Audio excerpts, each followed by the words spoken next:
Distribuição Europa Filmes do Brasil. Versão brasileira Lipsyn, São Paulo. História das religiões.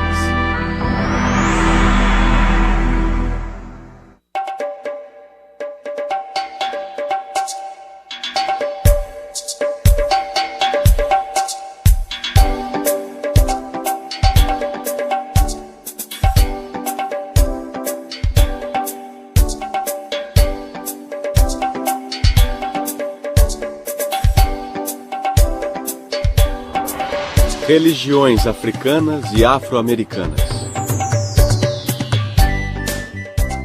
A África atual inclui mais de 40 estados-nação, muitos deles com uma grande variedade de culturas e religiões. Estudiosos já estimaram que mais de 1000 línguas são faladas neste grande continente. Muito da variedade da África deve-se à sua longa história e à sua geografia bastante diversa. Há 4 grandes desertos na África: o Kalahari, no sudoeste, o da Líbia, no norte, o da Núbia, no nordeste, e o Saara, que se estende do rio Nilo, no leste, até o Oceano Atlântico, no oeste. Só o Saara cobre 8.600.000 km², quase um terço da África. Nômades e tribos de pastores há muito tempo vivem nessas áreas desoladas. Mas a África também possui inúmeras selvas, vastas campinas e montanhas majestosas. Muitos rios serpenteiam pelo seu solo. O rio mais extenso da África e também do mundo é o Nilo, que percorre mais de 6.000 quilômetros desde o Lago Vitória até o Mar Mediterrâneo. Às margens desse antigo rio, faraós construíram suas tumbas e acredita-se que Moisés foi tirado de suas águas. A civilização africana muito foi moldada por uma grande migração de pessoas por estas águas, vindas de outros continentes e outras culturas. É uma grande combinação de sociedades moldadas por uma enorme variedade de influências. As religiões africanas são tão diversas quanto suas culturas. Mas também houve influências unificadoras, principalmente do cristianismo e do islamismo. Na última década do século XX, a configuração religiosa da África incluía mais de 300 milhões de cristãos e pouco menos de 300 milhões de muçulmanos. Existem cerca de 70 milhões de seguidores de religiões tradicionais africanas e cerca de 1,5 milhão de hindus. De 30% a 40% dos africanos praticam as religiões nativas ou o que os historiadores geralmente chamam de religiões tradicionais africanas. As crenças nativas sobreviveram ao se misturar com o cristianismo e com o islamismo. Essa mistura ou combinação é chamada de sincretismo, um fenômeno comum na história das religiões e das culturas. As religiões tradicionais africanas continuam presentes entre as sociedades étnicas que os historiadores chamam de povos tradicionais. Essas sociedades se concentram na região subsaariana, próximas ou abaixo do Equador. As religiões tradicionais africanas tendem a se estruturar mais em performances dramáticas do que em discursos filosóficos. As performances dramáticas tendem a ser sensuais. Visão, audição, olfato, paladar e tato, todos empenhados em unir o mundo espiritual dos deuses e espíritos ancestrais ao mundo social dos devotos tradicionais. Máscaras e roupas especiais, ervas e comida, danças e sacrifícios, gritos, cantos e discursos emocionados. Tudo isso é empregado nas religiões tradicionais africanas. O conceito geral mais amplo das religiões africanas nativas envolve uma gama de conceitos e preceitos.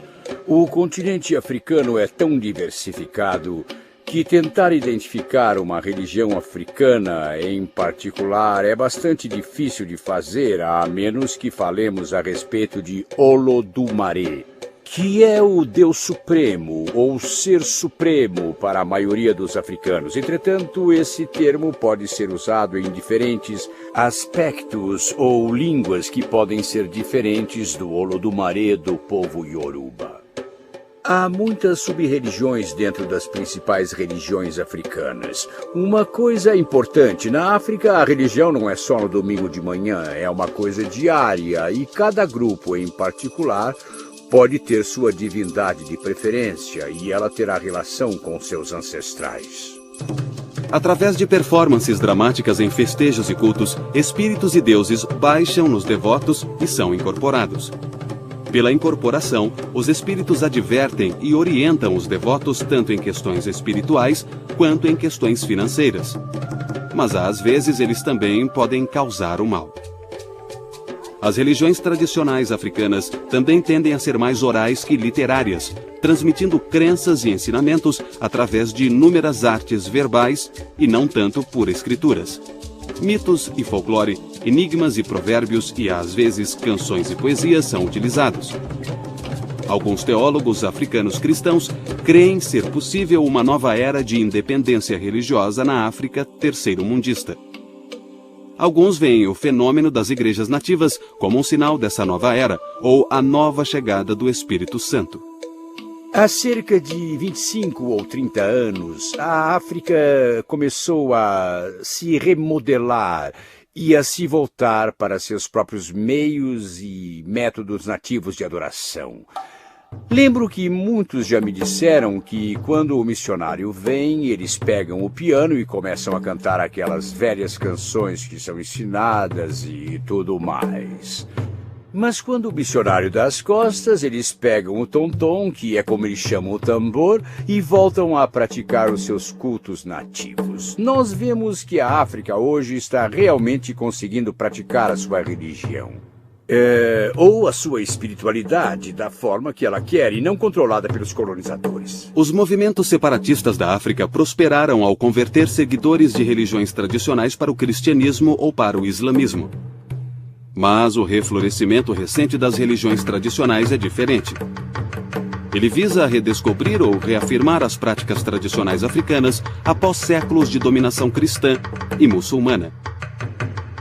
Algumas religiões tradicionais africanas no passado tomaram a forma de sociedades secretas.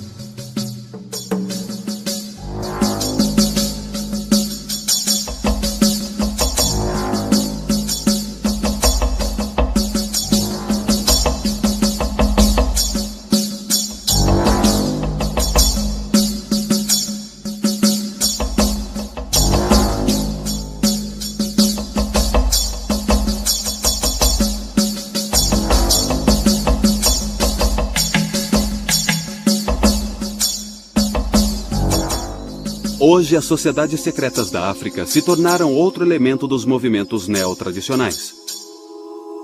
Alguns teólogos africanos sugerem que as religiões tradicionais revitalizadas podem até ficar unificadas com o cristianismo e o islamismo africanos.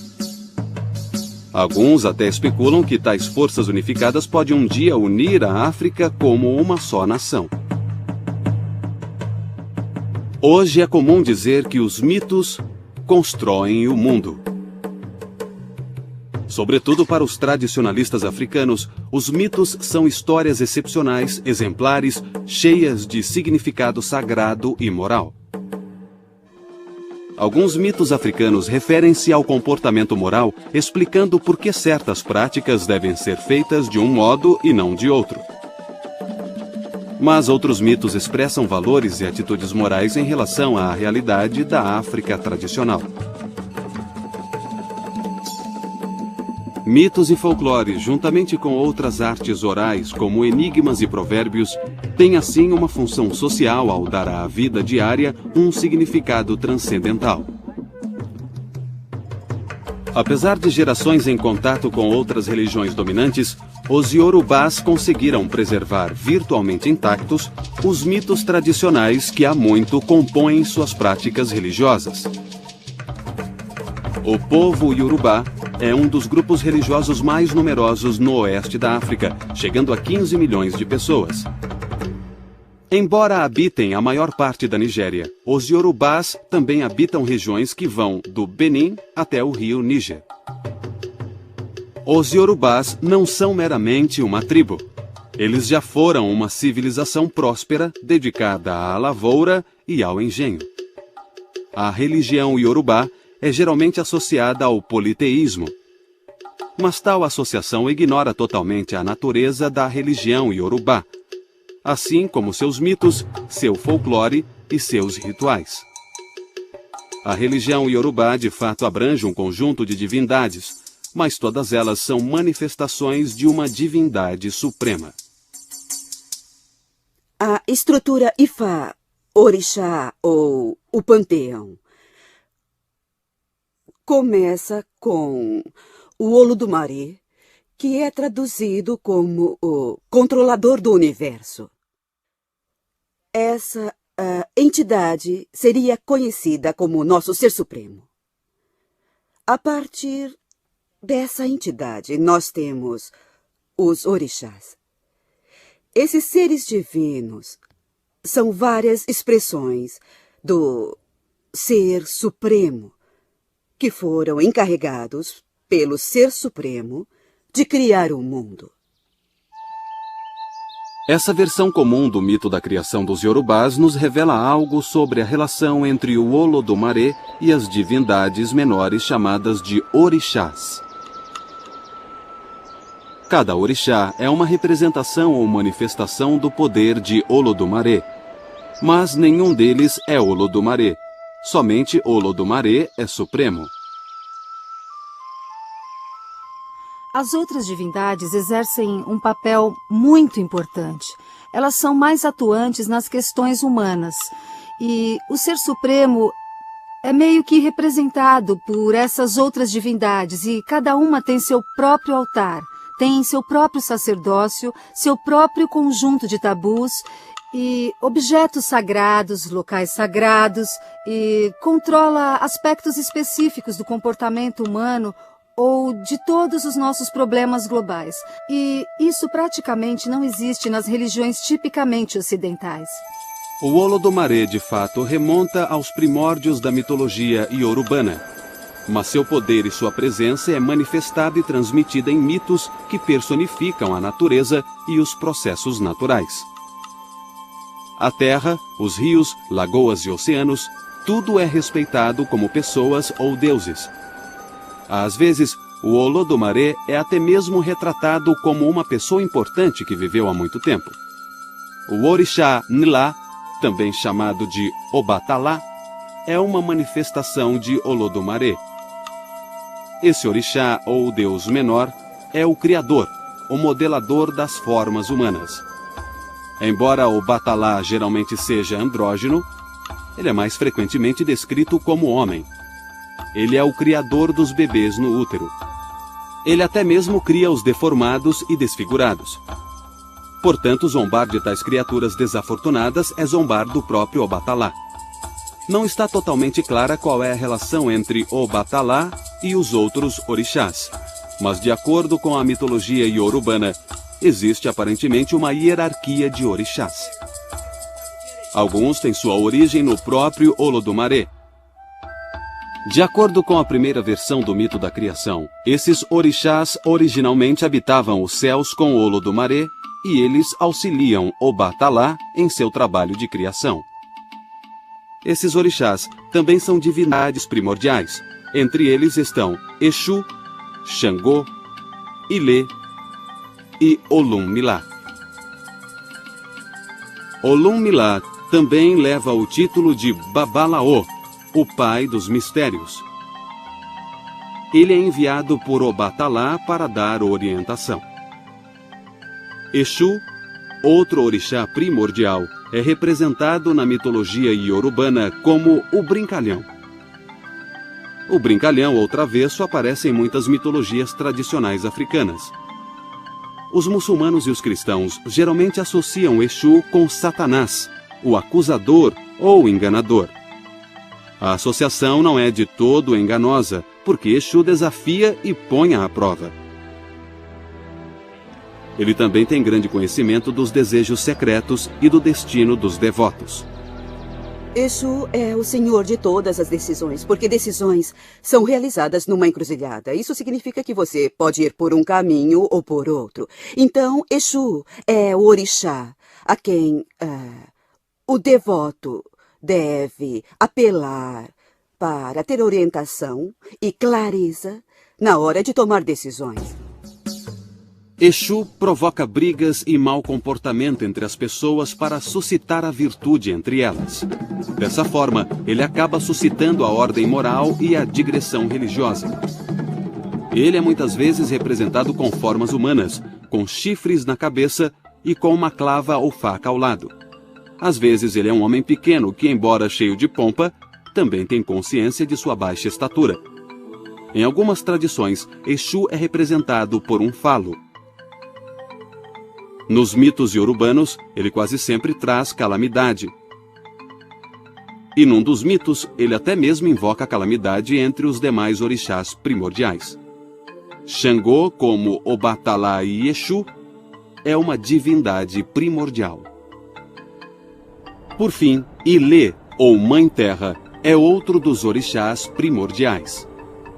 Acredita-se que ao nascer, nós repousamos nela, e ao morrer, retornamos a seu ventre.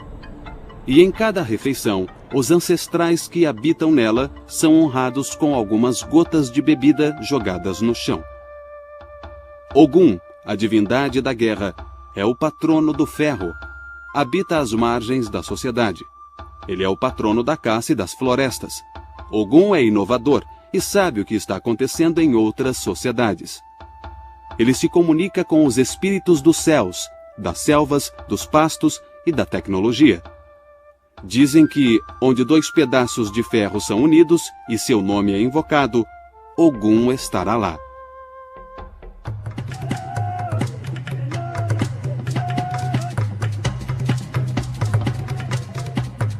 Entre os Shonan do Zimbábue, os ancestrais são os intercessores entre o Deus Supremo e a comunidade dos vivos. Os Shonan acreditam que o Deus Supremo é um ser metafísico que não interage diretamente com a comunidade humana. As relações espirituais entre deuses e humanos ocorrem através dos ancestrais, que, como espíritos, podem se comunicar com o Deus Supremo.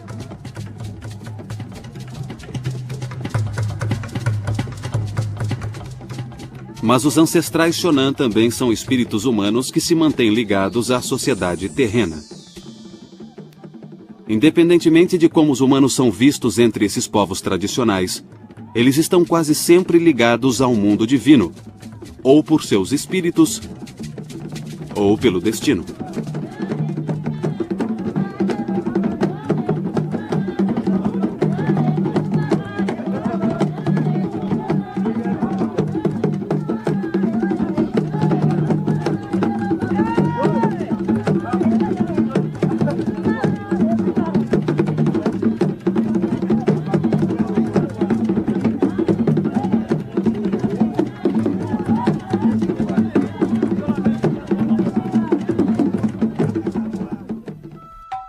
A devoção aos ancestrais implica em interdependência, porque os ancestrais fazem a mediação entre a vida da comunidade com a vida divina.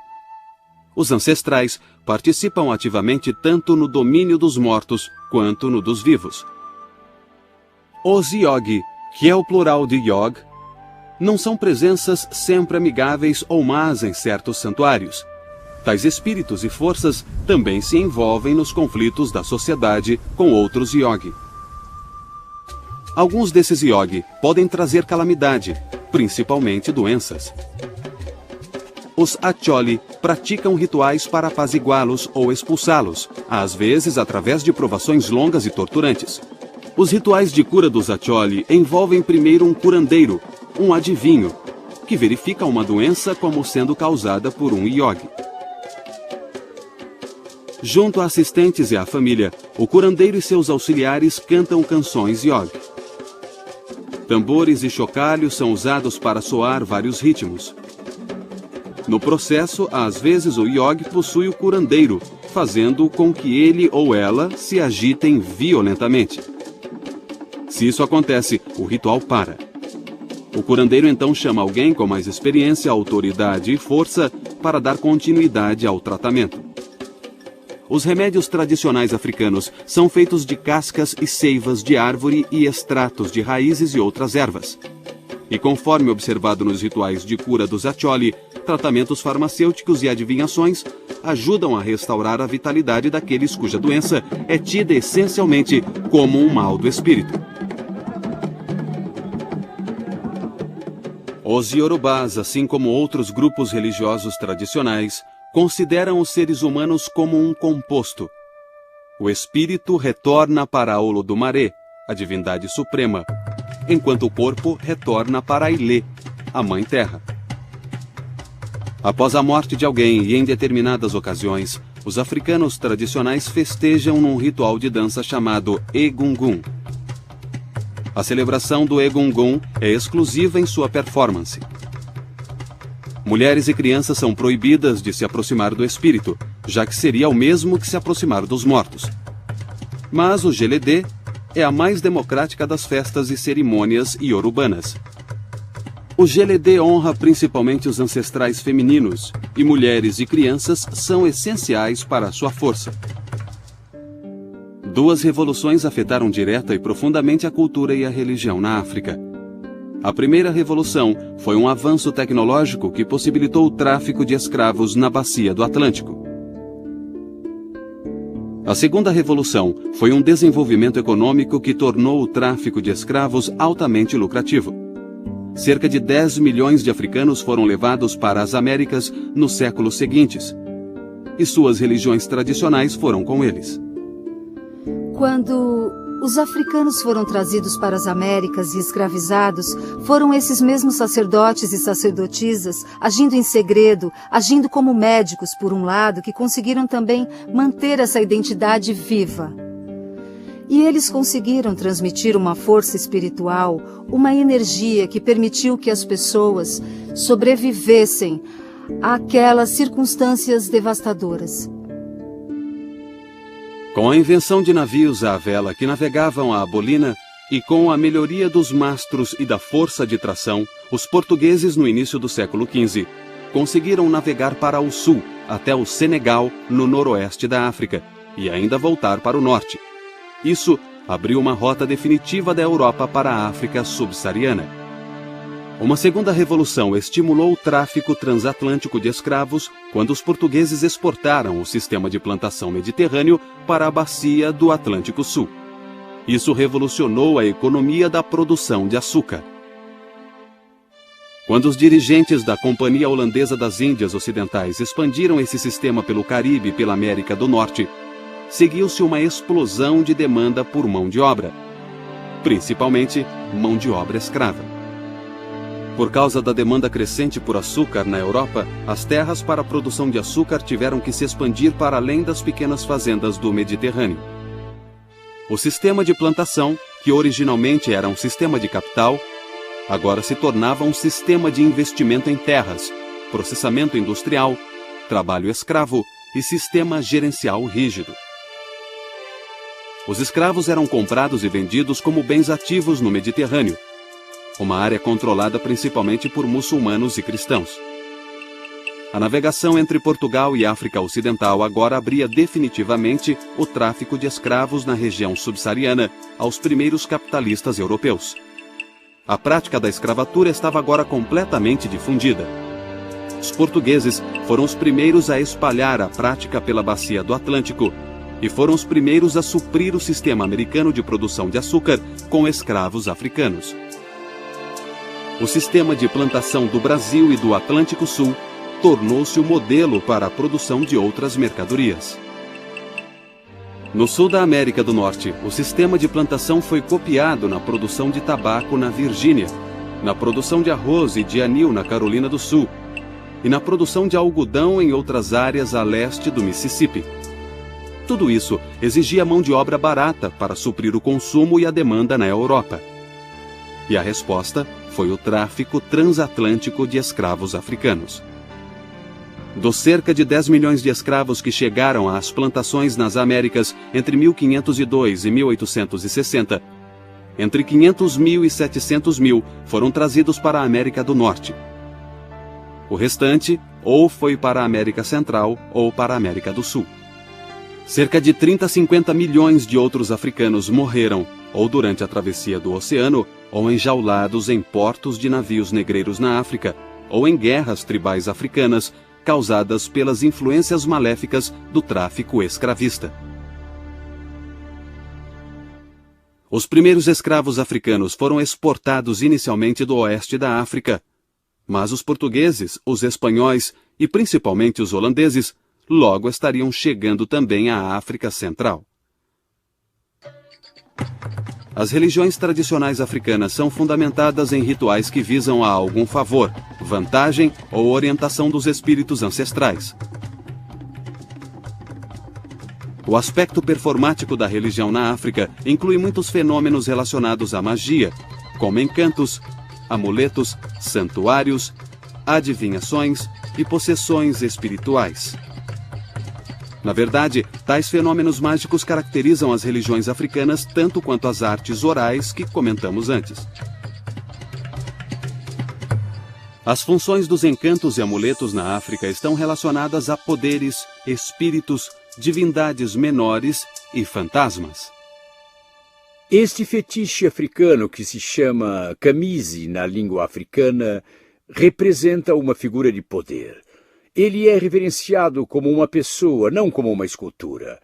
E ele é usado para vários métodos de cura, de vingança, seja de que natureza for. Note que há lâminas enfiadas no fetiche e também alguns pregos. Bem antes que os colonos chegassem, os africanos usavam lâminas. O mesmo tipo de lâmina colocada nas lanças era usado para colocar no fetiche. Para dar um bom exemplo, se eu sou o curandeiro, sou o chefe espiritual que faz todas as curas na aldeia, e um dos aldeões chega a mim e me diz: escuta, estou com uma dor aqui do lado, eu, como chefe espiritual, o curandeiro, pego e enfio um prego ou uma lâmina neste objeto aqui, exatamente onde a pessoa está se queixando de dor. Aí esse objeto, esse fetiche, esse camise absorve toda a dor. E a pessoa volta depois e diz ao curandeiro ou ao chefe espiritual: olha, eu fiquei bom, estou curado. Então, todas essas lâminas que você vê representam o número de vezes que as pessoas vieram ao chefe espiritual para serem curadas. Os tradicionalistas africanos vivenciam a religião como um encontro com forças e presenças estranhas, tanto humanas quanto espirituais. E muitas dessas forças podem ameaçar o bem-estar da comunidade e de indivíduos. O infortúnio também pode ser entendido como obra de espíritos benevolentes que podem infligi-lo, cumprindo seu papel de guardiões da tradição. Muitos infortúnios também podem ser atribuídos ao poder da bruxaria. Entre os balubás, a feitiçaria geralmente é uma pessoa estranha, calada ou antissocial. Ela ou ele pode viver nos arredores da aldeia. Acredita-se que pessoas assim vivam acompanhadas de forças que podem corromper e destruir. O controle de tais forças exige remédios fortes e curandeiros especialistas que consigam encontrar e destruir espíritos maléficos ou ao menos estabelecer uma trégua com eles. Elementos das religiões tradicionais africanas foram inicialmente exportados do oeste da África para o Brasil no século XVI. Mas eles não prosperaram até a metade do século XIX. Muitos cultos tradicionais africanos se enraizaram. Os diversos cultos brasileiros dão ao médium espiritual um papel essencial, com ênfase especial na possessão de espíritos e na adivinhação. A adivinhação invoca a ajuda do mundo espiritual para aqueles que sofrem com infortúnios no mundo dos vivos. É um aspecto sólido da mediunidade, e no Brasil a adivinhação continua ligada profundamente a funções similares na África. Os cultos afro-brasileiros, como as religiões tradicionais da África, dão grande ênfase à performance como falas e danças, tambores e sacrifícios. As cerimônias são dramáticas, coloridas e exaltadas. Elas evocam os poderes milenares e a presença de divindades e santos. Os afro-brasileiros nem sempre foram apoiados ou encorajados a praticar abertamente sua religião tradicional. Suas práticas religiosas foram proibidas e perseguidas. Por precaução, o sincretismo dos orixás com os santos católicos deu a elas uma certa legitimidade entre a população predominantemente católica do Brasil. Os afro-brasileiros, na verdade, ficaram à margem das elites governantes em nível regional e nacional, no Brasil e em outras regiões. Os vários cultos afro-brasileiros muitas vezes suscitaram debates sobre a autenticidade, geralmente levantando a questão de se um culto pode mesmo associar suas práticas às tradições africanas originais. Entre os cultos do Caribe que ganharam a atenção dos historiadores religiosos, nenhum é mais estudado do que o voodoo haitiano. E precisamente por isso, o voodoo é bastante mal interpretado. Assim como nos cultos brasileiros, aqueles que praticam o voodoo são descendentes de povos do oeste africano. O voodoo é principalmente associado com os haitianos e com os crioulos de Nova Orleans. É uma mistura de religiões tradicionais africanas e práticas católicas romanas. Quando os africanos chegaram aqui, a maioria desembarcou no porto de Nova Orleans e em Charleston, Carolina do Sul. Aqueles que chegaram em Nova Orleans e Charleston, na Carolina do Sul, vieram direto da África. Todos os demais vieram das ilhas. Eles haviam sido doutrinados ou domados nas ilhas ou no Caribe através das Índias Orientais. Mas os que chegaram em Charleston, os que chegaram em Nova Orleans, vieram direto da África. Por essa razão, você tem na Carolina do Sul e em Nova Orleans, naquela região, muitos e muitos sinais da religião africana nativa do Vodum.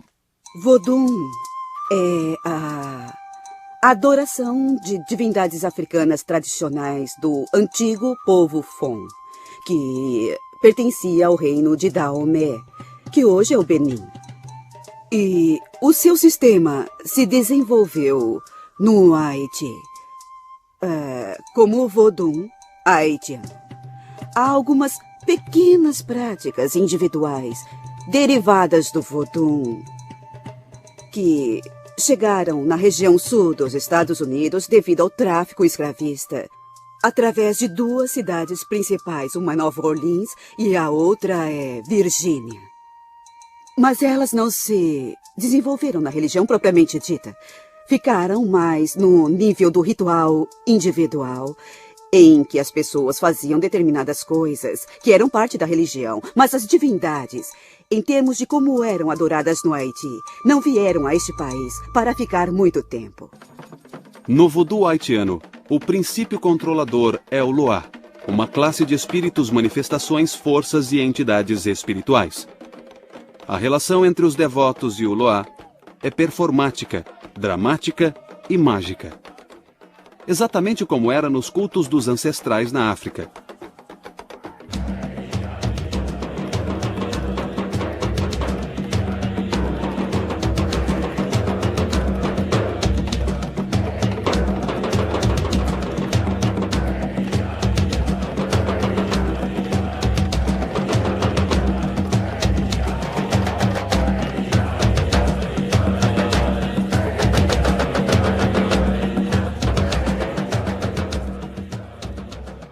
A prática do voodoo começou a diminuir quando o Haiti chegou ao fim do século XX. Uma das causas do declínio do voodoo é o fim das grandes famílias rurais. Outra causa é a fragmentação de grandes cultos em cultos menores, dirigidos por sacerdotes mal treinados. Uma outra causa é a pobreza, que fez com que muitos devotos do voodoo procurassem a vida urbana. Nas cidades, esses devotos esquecem suas preocupações agrárias tradicionais e sua ligação com os espíritos ancestrais. No entanto, o culto do voodoo ainda é uma crença vigorosa na bacia do Caribe e em partes da América do Norte. Entre as menos conhecidas das religiões afro-caribenhas está a santeria, uma religião tradicional praticada principalmente em Cuba e em Porto Rico. A santeria, que significa adoração aos santos, preserva elementos distintos da religião iorubá no Novo Mundo. De fato, sua divindade central é o Olodumare, o deus dos iorubás. Os orixás, ou os deuses menores da tradição iorubana, são venerados como anjos da guarda pelos devotos da santeria. Várias versões da religião iorubá eram praticadas entre os povos hispânicos e daí evoluíram para uma prática chamada santeria. A religião iorubá acabou se misturando com o catolicismo francês. Algumas divindades dos iorubás foram transformadas em santos naquela época. Portanto, havia uma certa correspondência e eles conseguiram transformar todos aqueles conceitos religiosos em algo bem mais aceitável. Então a santeria e Yorubá estão muito ligados. A escritora Mihene Gonzalez Whipler observa que cada devoto da santeria usa a adivinhação para determinar qual orixá foi designado como seu ou sua divindade protetora. Os adeptos da santeria acreditam em possessão espiritual. Os santeiros são possuídos ou servem de cavalo para os orixás ou santos. Em tais possessões, o santeiro torna-se o médium pelo qual um orixá ou santo falará cara a cara com os devotos. Tudo isso envolve um complicado e longo sistema de iniciação para cada devoto da santeria. O amor é uma virtude de Lodumaré que nós aqui na Terra tentamos alcançar. Para adquirir e manter o verdadeiro espírito do amor, devemos nos sacrificar e alimentar o espírito diariamente. Isto representa a bondade de Iejiabe. Purificação, bom caráter e longa vida. Vocês dois podem beber, por favor. Muito bem, para sua noiva.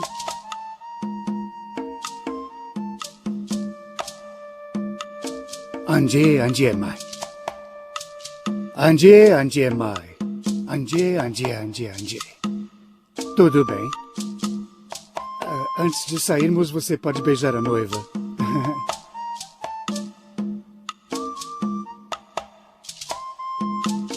Mas esse foi um beijo muito bonito mesmo. Então vamos lá, tudo bem? Anje, Anje, Anje, Anje, Anje Mai. Os senhores de escravos espanhóis em Cuba associavam a santeria à adoração do diabo e os devotos acabaram sendo perseguidos. Por isso, sua prática durante muito tempo foi feita em segredo. Como o voodoo, a santeria ainda está envolta em segredo. E assim como no voodoo, pessoas de fora consideram a santeria exótica e diabólica. A santeria é vista com suspeita principalmente porque os sacrifícios são parte essencial dos rituais. E até o sacrifício com sangue pode ser praticado quando envolve uma importante questão espiritual. Os cultos neotradicionais africanos não são tão comuns nos Estados Unidos quanto são na bacia do Atlântico Sul. O estudo das religiões afro-americanas nos Estados Unidos tendem a enfatizar a ascendência cultural do protestantismo afro-americano em oposição ao catolicismo afro-americano, ao islamismo afro-americano e aos cultos neotradicionais africanos. Essa ênfase no protestantismo afro-americano é fundamentalmente baseada no contato histórico entre escravos africanos e colonizadores britânicos protestantes. Em outras palavras, foi o protestantismo americano que legitimou a instituição da escravatura nos Estados Unidos. E foi ao protestantismo que os primeiros escravos foram expostos. Sociólogos como C. Eric Lincoln e Lawrence Mamiya descrevem o cristianismo afro-americano nos Estados Unidos com o termo Igreja Negra. Sociologicamente, as igrejas negras são aquelas constituídas por qualquer cristão negro, se ele ou ela for membro de uma congregação negra. As igrejas negras, assim definidas, são as 7 maiores congregações independentes, controladas exclusivamente por negros e juntas agrupavam 80% dos devotos religiosos negros no final do século XX. Certamente, uma coisa que precisamos dizer que foi transmitida das religiões tradicionais africanas está presente em toda a cultura e nas religiões afro-americanas é a música. A música, a cantoria, o evangelho, a música gospel, os spirituals, porque todo esse conjunto dessas performances religiosas, creio eu, está muito ligado à expressividade africana. A forma como todos na congregação se envolvem e as pessoas pulam, gritam, dançam, se emocionam e o ritmo da liturgia vai se elevando, atingindo o ponto máximo e depois retornando. Ali, com certeza, existe um padrão, um formato que permite, encoraja todos a participarem e a se envolverem também nesse processo.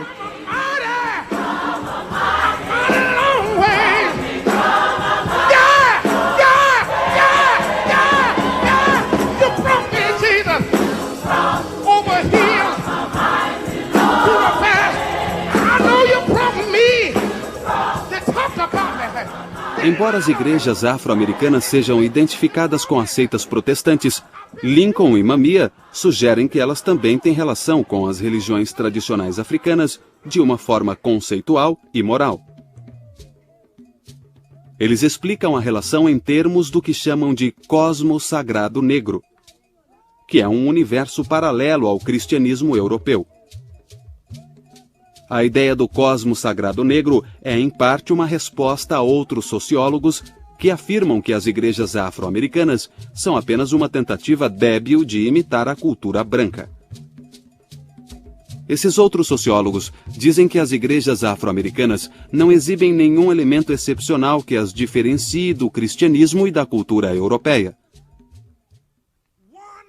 Mas para sociólogos como Lincoln e Mamiya, as igrejas afro-americanas são alternativas morais e religiosas para as grandes igrejas norte-americanas.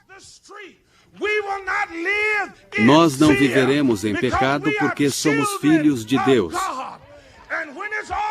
E quando tudo isso aqui acabar, quando a noite não mais se projetar sobre nós, quando nós não mais estivermos às margens deste rio, poderemos declarar como Martin King declarou: finalmente livres, finalmente livres. Graças a Deus Todo-Poderoso, finalmente livres. As igrejas afro-americanas tendem a ser evangélicas. Para tais igrejas, a pregação tende a se basear em histórias bíblicas, tanto das escrituras hebraicas quanto do evangelho cristão. E busca converter os descrentes ao cristianismo. Ideias como santidade e santificação são frequentemente usadas para descrever tal forma de pregação. Música gospel e pregações carismáticas são parte proeminente de sua vida religiosa. Os ensinamentos sociais das igrejas afro-americanas tendem a ser igualitários. Na verdade, a ênfase igualitária identifica fundamentalmente os ensinamentos sociais das igrejas afro-americanas. Tal ênfase talvez nunca tenha sido tão evidente como no movimento pelos direitos civis na década de 60. Mas os sociólogos Lincoln e Mamiya sustentam que a influência das igrejas afro-americanas é mais evidente não no ativismo pelos direitos civis, mas sim na influência interna da própria cultura afro-americana. Com a Revolução Cultural nos anos 60 e começo dos 70, as igrejas afro-americanas começaram a examinar suas possíveis ligações com as religiões tradicionais africanas. Existe um ressurgimento. Eu gosto de usar a palavra renascença. Há uma renascença de religiões africanas ocorrendo exatamente neste momento. Ela, na minha opinião, atingiu o seu segundo estágio. O primeiro estágio da expressão da religião foi a forma como a religião precisou ser praticada durante os anos de escravidão.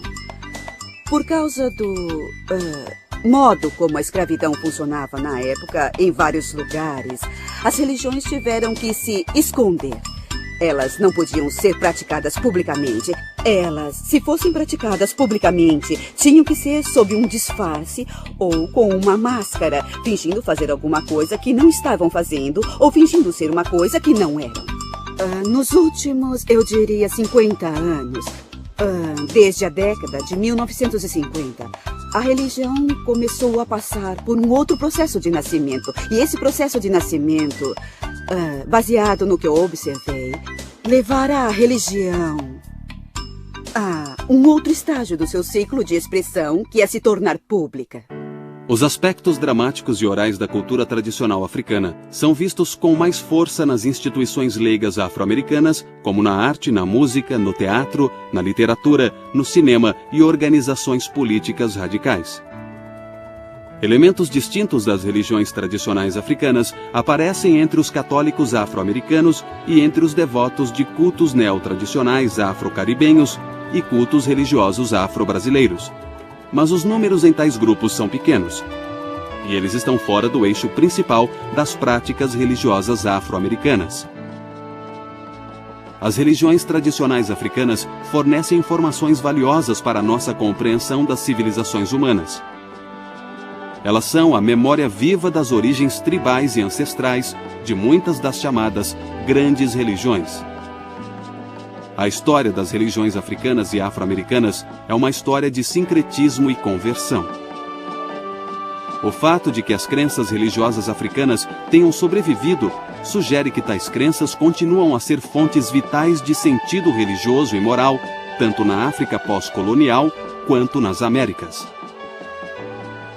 As religiões tradicionais africanas conseguem transmitir a experiência religiosa numa variedade de artes orais e performances dramáticas, seja nos movimentos da Igreja Nativa na África ou nos movimentos neotradicionais, como o Voodoo do Haiti e a Santeria de Cuba.